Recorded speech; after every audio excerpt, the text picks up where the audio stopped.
Good morning, class 9th. Previously, we have discussed about our natural resources, land, air, water. आज हम क्या शुरू करेंगे? Today we will start biochemical cycles. ये है क्या? It is the cyclic flow of nutrient. ये nutrient का cyclic flow है between living organisms and non-living environment. अपने environment के और living organisms के बीच का एक cyclic flow है. ये 4 तरह की बायोकेमिकल साइकिल्स है. कौन कौन सी? Water cycle, nitrogen cycle, carbon cycle, oxygen cycle. सबसे पहले हम डिस्कस करते हैं वाटर साइकिल के बारे में. वाटर साइकिल क्या है? It refers to the continuous movement of water from sky to ground and back again.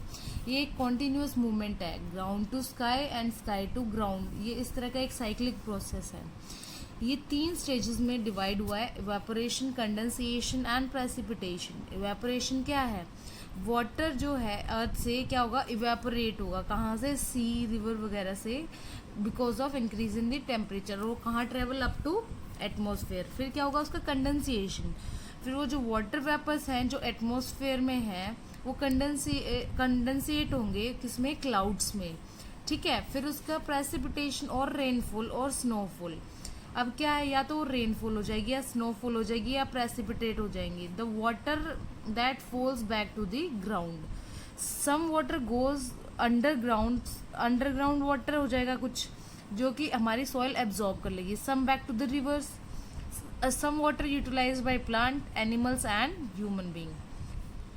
Nitrogen cycle. 78% of our atmosphere is composed of nitrogen gas. ये हमें पता ही है कि सबसे ज़्यादा जो अपने एटमॉस्फेयर में कौन सी गैस है? नाइट्रोजन गैस है. But it can not be directly use from the atmosphere. हम उसको डायरेक्टली N2 की तरह यूज़ नहीं कर सकते एटमॉस्फेयर से. तो plants use nitrogen as nitrites and nitrates dissolved in water. तो ये अब प्लांट्स यूज़ करते हैं इस नाइट्रोजन को. तो स्टेप्स ऑफ नाइट्रोजन साइकिल वो कौन सी है? Nitrogen fixation. First step, it is the process of converting atmospheric nitrogen. ये प्रोसेस है कन्वर्जन ऑफ नाइट्रोजन. कौन सा? एटमॉस्फेरिक नाइट्रोजन का इनटू ऑक्साइड्स ऑफ नाइट्रोजन. ये 2 तरह से किया जाता है, फिजिकल मेथड और बायोलॉजिकल मेथड. अब क्या? In physical method the N2 is fixed by lightning of या तो लाइटनिंग और इंडस्ट्रियल प्रोसेस की वजह से. दूसरा है biological method. Micro organisms like rhizobium fix nitrogen. ये भी पता है राइजोबियम जो है नाइट्रोजन को फिक्स करता है. अमोनिफिकेशन. अब उसका अमोनिफिकेशन होगा. It is the process of decomposing complex dead organic matter into ammonia. ये क्या करेगा? डिकम्पोज कर देगा कॉम्प्लेक्स डेड ऑर्गेनिक मैटर को. किसमें? अमोनिया में. This is done by micro organisms in soil. ये किसकी वजह से होता है? माइक्रो ऑर्गेनिज्म इन सॉइल की वजह से. नाइट्रिफिकेशन क्या है? अब it is the process of converting ammonia into nitrites. अब ये जो अमोनिया है इसको किस में कन्वर्ट किया? नाइट्राइट्स में. This is done by nitrification bacteria, nitrifying bacteria. ये किसकी वजह से होता है? नाइट्रीफाइंग बैक्टीरिया की वजह से. वो कौन से हैं? नाइट्रोबैक्टीरिया इज अ नाइट्रीफाइंग बैक्टीरिया. अब डीनाइट्रिफिकेशन है. नाइट्रिफिकेशन के बाद क्या हुआ? जो एक्सेस अमाउंट में हमारा नाइट्रीफाइंग हो गया उसको डीनाइट्रिफिकेशन किया. It is the process of reducing nitrates present in the soil to release nitrogen back into the atmosphere. तो ये क्या करेगा? नाइट्रेट्स को किस में वापस से नाइट्रोजन में कन्वर्ट कर देगा जो कि हमारा बाद में हम एटमॉस्फेयर में हमारा चला जाएगा. ठीक है. ये किसकी वजह से होता है? Pseudomonas and Clostridium. अब है हमारा carbon cycle. It is the process of exchanging carbon among the biotic and abiotic component of earth. ये किसका प्रोसेस है? Of exchanging carbon. किसके? अमंग बायोटिक कंपोनेंट और एबायोटिक कंपोनेंट. ठीक है. Plant utilise atmospheric CO2 in photosynthesis to produce carbohydrates. तो हमें पता है कि फोटोसिंथेसिस में क्या प्लांट्स क्या लेते हैं? Carbon dioxide. अब हर्बीवोरस कंज्यूम कार्बोहाइड्रेट्स. ये जो कार्बोहाइड्रेट जो प्लांट्स के अंदर बने हैं हर्बीवोरस वो कंज्यूम करते हैं through plants and carnivorous consume. अब जो इन प्लांट्स को कौन खाता है? एनिमल्स. जो हर्बीवोरस है और जो कार्निवोरस है वो किसको खाते हैं? हर्बीवोरस को. तो हर्बीवोरस को मिलता है प्लांट से और कार्निवोरस को मिलता है हर्बीवोरस से as the source of carbohydrates. Carbon release back to the atmosphere by the two process, दो प्रोसेस की वजह से कार्बन रिलीज होता है एटमॉस्फेयर में। Respiration of plants and animal, decomposition of organic waste and dead bodies, ये दो हो गया। एक और है बर्निंग ऑफ फॉसिल फ्यूल्स। अब क्या है हमारा oxygen cycle. It is the process of maintaining oxygen in the atmosphere, ये हमारे ऑक्सीजन लेवल को मेंटेन करता है in the atmosphere. Second most abundant gas present in the atmosphere कौन सी है? ऑक्सीजन। फर्स्ट क्या थी? नाइट्रोजन। कितनी है? 21%। Found in the earth crust as oxide of metal and minerals, ये मेटल्स के साथ ऑक्साइड बना लेता है ये ऑक्सीजन, और मिनरल्स के साथ भी। फाउंड इन कंबाइंड फॉर्म, ये या तो CO2 की उसमें होगा या O2 की उसमें, ये हमेशा कंबाइंड फॉर्म में मिलेगा। Found in biological compound like protein, fats and carbohydrate etcetera.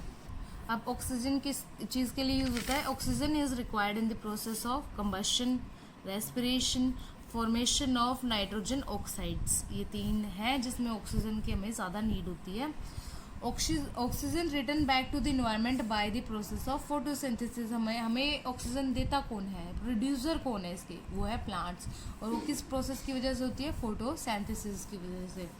Green house effect, अब ये क्या है? The absorption of infrared radiation from sun by green house gases such as CO2 etcetera, hereby increasing the temperature of the earth. क्या है? Absorption of IR raise, जो किसकी कहाँ से आ रही है? सन के पास से। कौन एब्जॉर्ब कर रहा है? Green house gases. कौन सी है? CO2, जो कि इंक्रीज करती है temperature of the earth. It is called green house effect. इस इफेक्ट को क्या बोलते हैं? Green house effect. It leads to global warming, temperature increase हो रहा है तो किसको कौन इंक्रीज कर रहा है? Green house gases. तो वो किसको मतलब किसको इफेक्ट कर रहे हैं? ग्लोबल वार्मिंग कोज कर रहे हैं। ग्लोबल वार्मिंग है क्या? The phenomenon in which the average temperature of the earth increase due to presence of green house gas is called global warming. वो फिनोमिनन जिसमें अर्थ का जो एवरेज टेम्परेचर है वो इंक्रीज हो जाता है, किसकी वजह से? ग्रीन हाउस गैसेस की वजह से। और कौन सी थी? CO2। Effect of global warming and green house effect, इन दोनों का इफेक्ट क्या है हमारे ऊपर? इंक्रीज इन एवरेज टेम्परेचर, ये तो है ऑब्वियस कि हमारा एवरेज टेम्परेचर इंक्रीज हो जाएगा। Which affect the biodiversity on earth, वो बायोडाइवर्सिटी को अफेक्ट करेगा। Also one of the major consequences in the melting of ice caps on the earth, जो टेम्परेचर इंक्रीज करेगा तो जो आइस कैप्स है अर्थ पे उसको मेल्ट करना शुरू कर देगा। सेकेंड क्या है? Increase in the temperature of oceans, ocean का इसमें मेन क्या है? टेम्परेचर का इंक्रीज हो रहा है तो वो डिफरेंट प्लेसेस पे होगा। Which affect aquatic, temperature increase कहाँ? ओशन में, जो किसको इफेक्ट करेगा? एक्वेटिक लाइफ को। Many aquatic animal can not survive in hot water, तो वो क्या हो जाएंगे? डेड हो जाएंगे। Many part of the earth facing extreme hot और cold climate due to which some places receive heavy rainfall while other faces drought. इसकी वजह से क्या है? बहुत जगह पे कुछ ऐसी जगह है जहाँ पे एक्सट्रीम हॉट होती है, कुछ ऐसी है जहाँ पे एक्सट्रीम कोल्ड होती है, तो उसकी वजह से क्या होता है? कुछ जगह पे तो हैवी रेनफॉल होती है, क्लाइमेट चेंज होता रहता है, और कुछ जगह पे सूखा पड़ा रहता है। इंक्रीज इन डिजीज, इसकी वजह से क्या होंगे? डिजीज इंक्रीज होंगे related to heart, respiration and infectious disease like cholera, malaria and dengue. ठीक है, अब लास्ट टॉपिक क्या है? Ozone layer, O3। ये क्या है? प्रोटेक्टिव लेयर है अराउंड द अर्थ। ये क्या करेगी? It protect earth by absorbing UV radiation, UV radiation को जो अर्थ से आ रही है उसको एब्जॉर्ब करेगी coming from the sun, sorry sun से जो आ रही है यूवी रेडिएशन उसको एब्जॉर्ब करेगी। Which can cause skin cancer, skin allergies, break down of natural carbon cycle. ठीक है, this is mainly because of the presence of CFCs। ये किसकी वजह से है? CFCs की वजह से। This is release due to the industrial process, refrigerators, foams and solvents. It leads to the formation of ozone hole. इसकी वजह से क्या हो रहा है? CFC इंक्रीज हो रहा है तो उसकी वजह से ओजोन लेयर का होल बढ़ता जा रहा है। ओवर अंटार्कटिका, कहाँ पे ओजोन होल? अंटार्कटिका के पास।